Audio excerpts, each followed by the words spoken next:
A woman stands at the tide on the beach. She looks sad and is walking along thinking. She thinks back to when she was a kid, growing up with her best friend. Two girls race to the beach, shouting for joy and playing. They are best friends. As they grow older, they are still best friends, racing to the beach and having fun. Even into adulthood, they sit at the beach sharing a pizza. They still play and shove each other into the sand. Paula and a man are getting intimate in a tub. The man shyly states that he isn't into what she is doing to him. She gets up. She inspects herself in the bathroom mirror. She is offended by what he says and turns on the shower before leaving. She goes to the balcony of the building to smoke. Several others are partying and getting intimate. She interrupts a couple getting intimate and makes a rude comment about how boring she is. It is her best friend. The man asks to make sure that he needs to go as they leave. The other man leaves too and calls them nut jobs. Paula asks if she really has to go because she will miss her best friend. Her friend agrees that she will miss her too, but still plans on leaving. They are rushing to the terminal at the airport when Paula falls, and one of the bags flips over. Paula is messing with the computer for check-in when she notices a local from their hometown,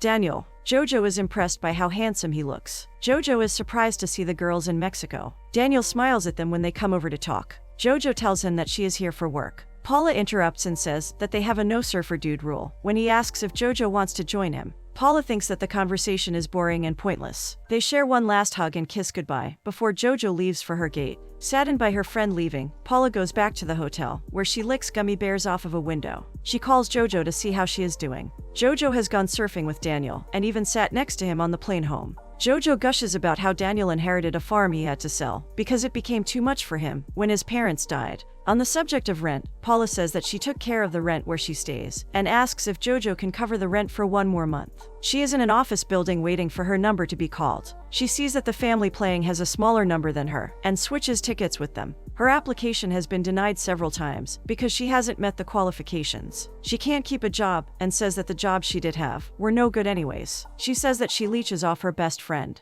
The man at the desk sympathizes with how unmotivated she has been since she failed her law exams. She had gone to school for 6 years for a law degree and failed the final bar. He says that sympathy won't get her far. She tries to flirt with him and digs for info on if he has a girlfriend. He ignores it and says that if she learns JavaScript, he has a job for her. He prints out a paper for her. There are 2 jobs on there, a cleaning job and maintenance. Dejected, she leaves the unemployment office. She applies for the maintenance job at a bowling alley and is looking at a manual on how to fix the bowling alley. She calls Jojo and asks her to answer her. She gets one of the machines working, but looks unhappy with where her life is heading. She misses her best friend. Walking into the dark home, she says that she misses her friend, but Jojo can't hear her. They FaceTime her, and she can see Daniel making her laugh in the background. She cries on her bed. Come morning, she is upside down hanging off of the toilet, groaning. She is working the next day when she calls Jojo. Jojo is coming home. Jojo seems off and asks to be picked up from the airport. She refuses to tell Paula why she is coming back. At the airport, Paula is excited to see Jojo until she sees Daniel with her and hides behind her sight.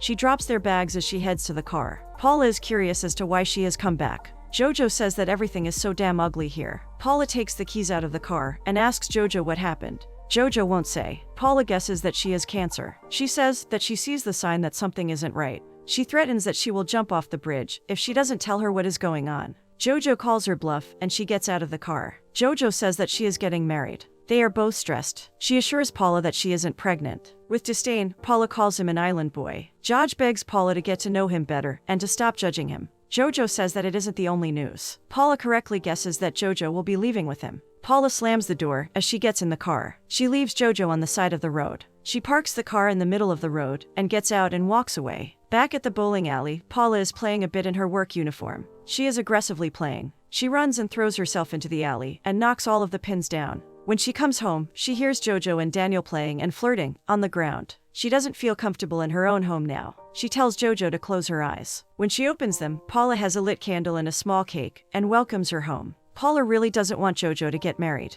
Paula wants to go out and celebrate her coming home, but Jojo says that both she and Daniel are exhausted from the plane ride home. Paula throws a mini fit in the kitchen. Jojo says she is madly in love with him and has never felt this way. They are sitting down and chatting as Paula stuffs her face with marshmallows. She gushes about how she feels about Daniel and akins it to being in a tunnel where she can only see Daniel. All she wants is Daniel now. She says that it feels like when Paula was studying law. Jojo says that her comment was a mistake. Daniel is making breakfast in the morning, and Paula inspects all of the food he is making. She isn't impressed with his pancake making skills and says they are too high. Jojo packs up the bags, brings them to the living room, and asks Paula to be happy for her. Paula says she is coming with her. There are still a few people that she knows in their hometown. Nervously, Jojo says she wants to do this on her own. Paula doesn't give her a choice. Jojo isn't sure that one bag is going to have enough stuff for Paula, but Paula says that it will. Before Jojo can continue to nag, Paula says she needs to pee. After the rest stop, she just stares out the window at the countryside. Jojo gets excited when she can see Daniel's house up ahead. Daniel hypes her up and asks if she is ready. Paula is dreading this experience. As soon as they get to the house, the happy couple is bounding around, as Daniel shows her his place. This leaves Paula to unload all of the luggage by herself. She shows herself in and listens to their happy chatter. Daniel cleans up what was obviously a playroom for Paula to sleep in. There isn't a bed, but there is a couch for her to sleep on. At night, Paula listens to the cat in her room. The cat is playing with its water bowl. She suddenly hears a mixture of sounds from outside. Frogs, crickets, and the howls of dogs scare her a bit. She is a city girl at heart. She moves to Jojo and Daniel's room. She sits on the edge, where Jojo is sleeping, and tries to wake her up. Unable to, she sleeps on the edge of the bed, next to Jojo. The next morning, she is grumpily greeted again by the sounds of the happy couple flirting. She spies a kettle, and is disappointed that there isn't any coffee or tea in it. As she enters the dining room, she hides her face from Daniel, spots a carafe with coffee in it, and snatches it off of the table. She refuses to be cordial with Daniel. Daniel tries to invite her to go to a restaurant with them later, but she refuses. Jojo laughs as she says that she told Daniel it would have been a bad idea if he had tried to set her up.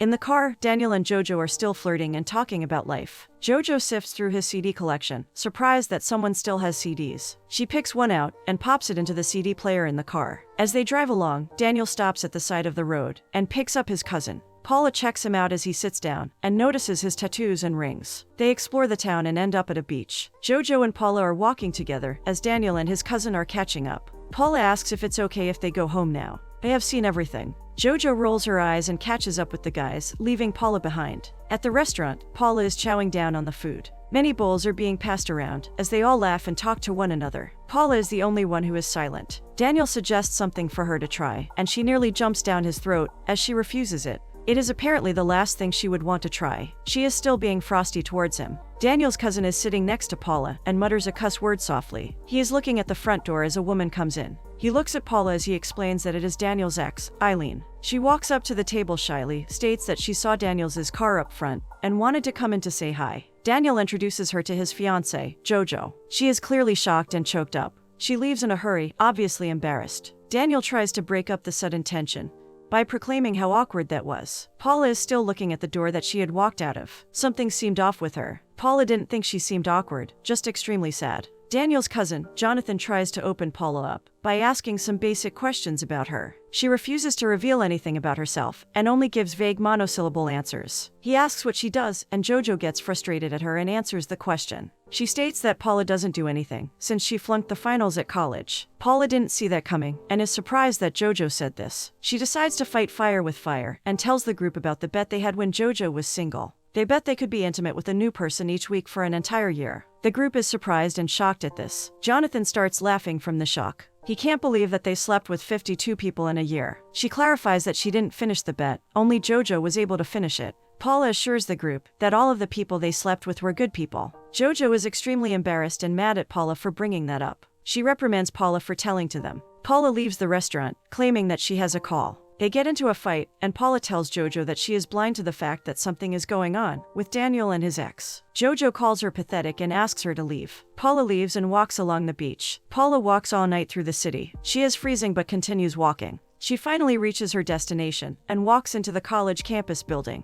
Her brother stays here, and she still has a key to his room. She walks in and snuggles up to him in his bed. In the morning, she rummages through his clothes for something that will fit her. Her brother is shocked to see her in his room. He wonders if she slept here and why she is wearing his clothes. They walk outside of the building and start talking. She tells him that she is confident that the wedding will not happen. As she talks, it becomes evident that Jojo is her whole world. He asks if she has a boyfriend, or at least a hobby. Jokingly, she shows him a funny picture of a horse and says that the horse is her boyfriend. Her brother states that he is leaving, as a guy pulls up to them. From the looks they give each other, it is evident that they are together. Paula is walking back to Daniel's house to collect her things. As she walks, she picks nuts from some of the trees. Approaching the house, she hears Jojo and Daniel arguing. She chooses to listen to them from the door and see what they are saying. Daniel is accusing Jojo of avoiding the answer to a question. He wants to know more about the bet. Paula lays down on a lawn chair as they fight and waits for it to be over. Jojo has moved out of the kitchen so she can smoke. Eventually, she notices Paula and grabs Paula's things. She throws it on Paula, asking why she is even here. Paula is just here to collect her things, but wants to know more about the fight.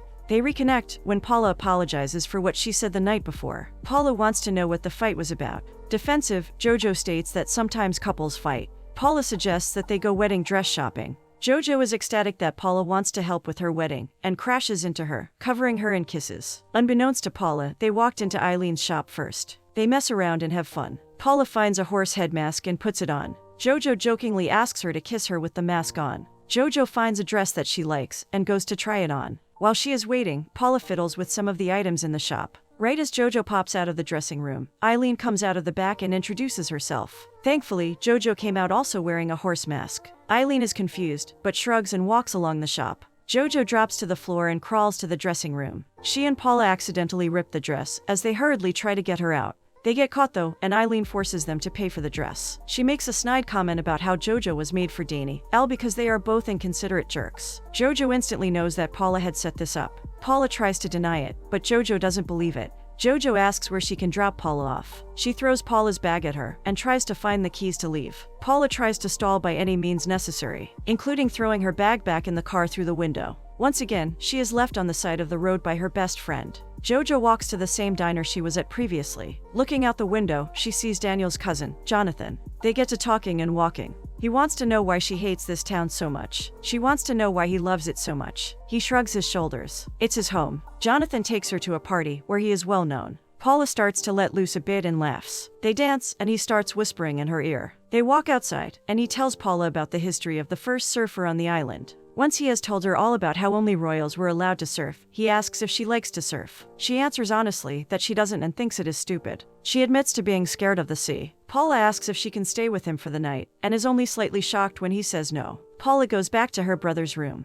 She falls asleep as she stares out his window. Basti, her brother, comes in and opens the blinds around 2 p.m. She asks what time it is groggily. He wonders if she is just going to sleep all day, and claims that she is just in denial. Jojo visits Paula there. She is unsure about things now. Daniel gave some weird vibes when she asked about his ex. He got almost violent. She wants to ask Eileen personally, but doesn't think she will be welcome. Paula suggests that they go visit Jojo's mom. As they go to the beach, Paula reminds her why her mom is dead. Jojo's mom committed suicide. She was in a failed marriage and suffered for it. Paula doesn't want to see Jojo end up in the same situation, and cautions her about the marriage once again. Jojo gets really defensive and doesn't want to give up on the idea of love. Relationships are tricky and complicated, which makes it hard to leave. Paula mockingly screams Jojo's name. She does this to proclaim that the Jojo she knew is dead. Drunk and alone, Paula goes to Damien's ex to ask for forgiveness. She hates what she put her through. They become better acquainted, and Eileen ends up forgiving her. She lets it slip that technically, Damien and she are still together. He never broke up with her. They were just on a break, and he just wanted some space. This gives Paula hope for her best friend.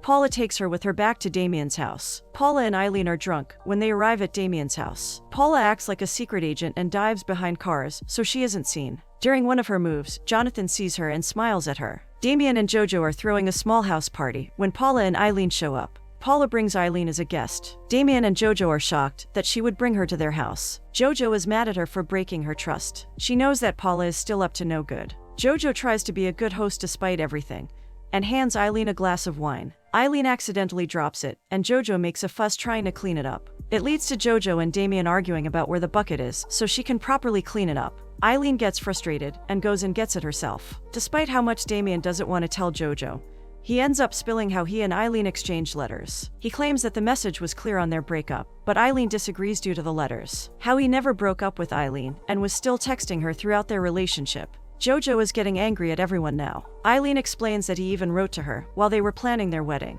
This sets her over the edge. Damien tries to calm her down. He just cares for Eileen and regrets hurting her. He just wants to make sure that she is okay. Damien didn't think that Jojo would be mad. Boy, was he wrong. Damien then goes off on Paula for bringing her here, and Jojo actually defends her. Paula shakes Jojo's hand off of her and walks away. Jojo storms off to her car and leaves the party. Paula throws a rock at Jojo's car as she drives off. Paula feels relief and pride. She finally showed her friend just what type of man she was going to marry. Paula is surprised when Jojo is also mad at her. She thought she would thank her for saving her. Instead, Jojo is sad and disappointed in Paula. She has noticed how one-sided their relationship is. How it is Paula who needs her more. She wants to break free of that and help Paula grow as a person. The marriage was not only going to make her happy, but help Paula learn how to live her life. She is mad that Paula thought it would be a good idea to unveil that information in front of everyone. A party is not a good place to do this. She wants Paula to live and make mistakes, instead of playing it safe. At the restaurant where they are talking, they meet a couple who invite them to a party. They agree to go, even though Jojo has no idea what a quad party is. They share one more dance at the party. They start apart and slowly move closer together. Not a word is said. They know that this is goodbye. Paula is forced to be alone again. She no longer has a safety net. Jojo's wedding ends up being everything she had hoped it would be. She has it at the beach, and everyone is happily covered in mud, as she says her vows. She is surrounded by friends and family. The only thing she is missing is Paula.